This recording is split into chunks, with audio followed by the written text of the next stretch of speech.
नमस्कार विद्यार्थी मित्रांनो, आज आपण 12वी कला विषय राज्यशास्त्र प्रकरण 4 समकालीन भारत शांतता, स्थैर्य आणि राष्ट्रीय एकात्मतेसमोरील आव्हाने ह्या प्रकरणाचा अभ्यास करणार आहोत.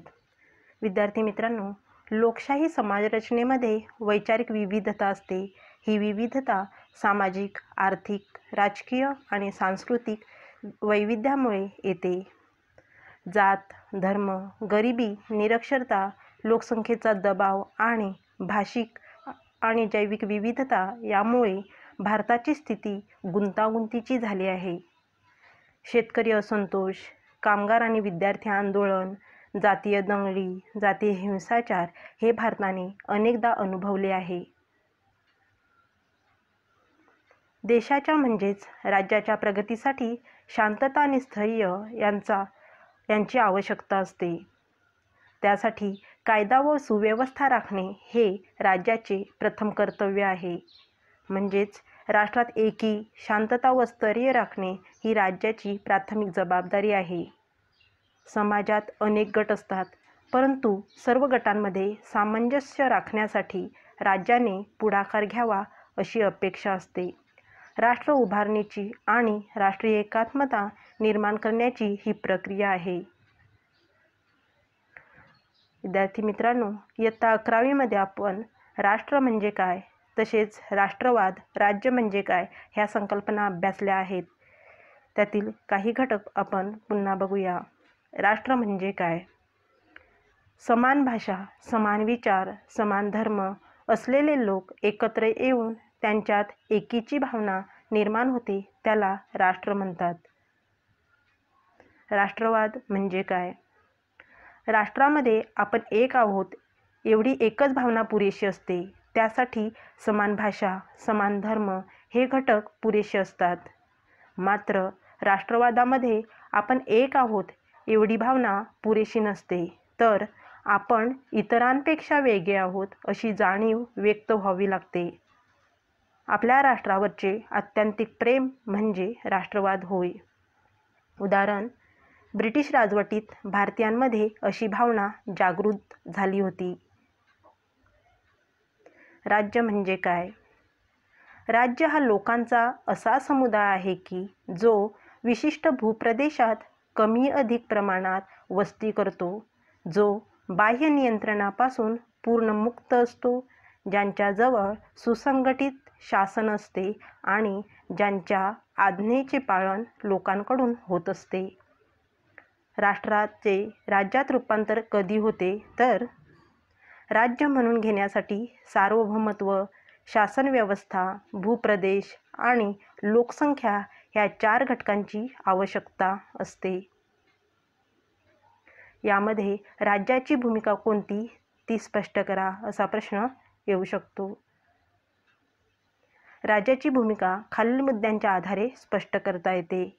1. शांतता आणि सुव्यवस्था. राज्य समाजात शांतता आणि सुव्यवस्था प्रस्थापित करते. राज्याचा मूळ हेतू देशाचे संरक्षण करणे हा आहे. या कार्याला राष्ट्र उभारणीचे कार्य असे संबोधले जाते. 2. आर्थिक प्रगती. देशाच्या औद्योगिक, कृषी विकास आणि आर्थिक प्रगतीसाठी राज्याने महत्त्वाची भूमिका बजावणे अपेक्षित आहे. आर्थिक स्थैर्य आणि वाढ यातून लोकांचे आर्थिक हित साध्य करता येते. राज्याने आर्थिक प्रगतीसाठी आवश्यक सुविधा उपलब्ध करून देणे आवश्यक असते. राष्ट्र उभारणी. समाजातील विविधतेमुळे राज्याचे विघटन होणार नाही याची काळजी राज्याने घ्यायची असते. राष्ट्रीय एकात्मतेच्या संकल्पनेचा राष्ट्र उभारणीशी अत्यंत जवळचा संबंध आहे. 4. शासन. समाजातील लोकांचा राज्याच्या निर्णय प्रक्रियेमधील सहभाग हे सुशासनाचे लक्षण आहे. यालाच लोकशाहीकरण अथवा लोकसहभागी राज्य असे म्हणतात. 5. लोककल्याण. सामाजिक न्याय, समानता या तत्त्वांचा वापर लोककल्याणासाठी करणे, समाजातील असमतोल दूर करून दुर्लक्षित घटकांचे दुःख दूर करणे ही राज्याची जबाबदारी आहे. राष्ट्रवाद, धर्मनिरपेक्षता, लोकशाहीची मूल्य, आर्थिक प्रगती आणि समाज परिवर्तन यांचा राष्ट्र उभारणीशी अत्यंत जवळचा संबंध आहे. राष्ट्रीय एकात्मता. राष्ट्रीय एकात्मतेची समस्या सार्वत्रिक आहे.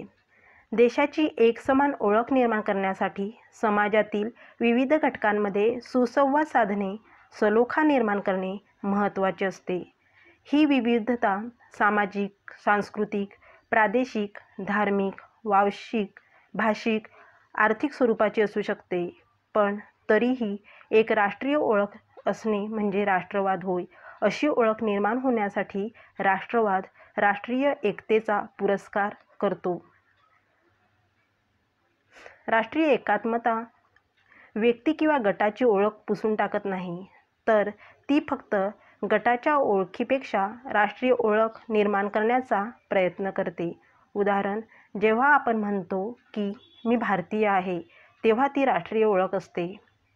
तेव्हा मराठी, तमिळ, पंजाबी, हिंदू, मुसलमान, ख्रिश्चन ह्या दुय्यम ओळखी पुसून टाकल्या जात नाहीत, परंतु त्या राष्ट्रीय ओळखीपेक्षा गौण ठरतात.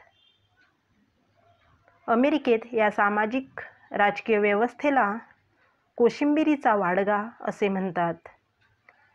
प्रादेशिक, वांशिक, भाषिक, धार्मिक विविधता राष्ट्र मान्य करते आणि त्याचबरोबर एकीची भावना जतन, दृढ आणि बळकट करते. हेच राष्ट्रीय एकात्मता या संकल्पनेचे सार आहे.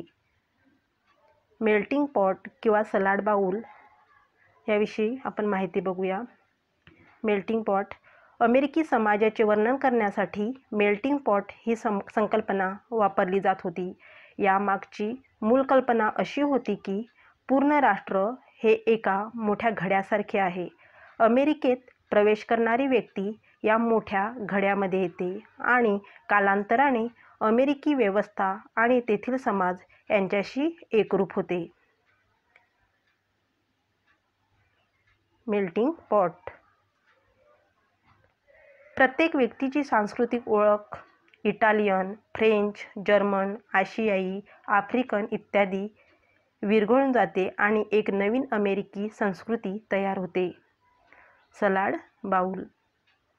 सलाड बाउल ची संकल्पना मात्र या सांस्कृतिक एकत्रीकरणाला न मानता असे मानते की प्रत्येकाची वेगळी संस्कृती जणू कोशिंबिरीतील वेगवेगळ्या घटकासारखी आहे, जे कोशिंबिरीला वेगळी चव देतात, परंतु स्वतःची वेगळे अस्तित्वही जपतात.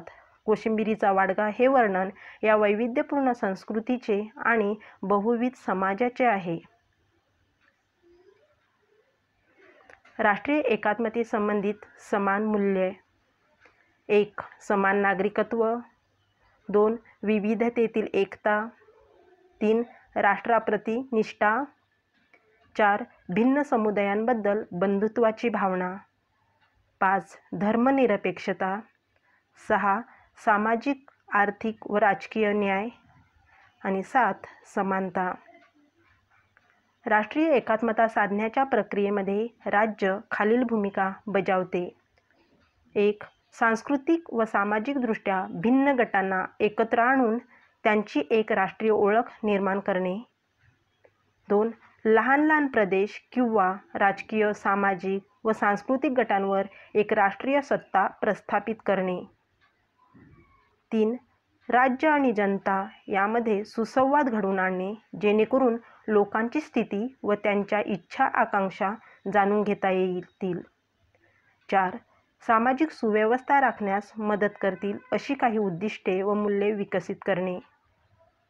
थोडक्यात, नागरिक ज्यावेळी समान मूल्य आणि प्राधान्यक्रम जपतात आणि परस्परांशी संवाद साधतात, त्यावेळी राष्ट्र एक संघ बनते. धन्यवाद.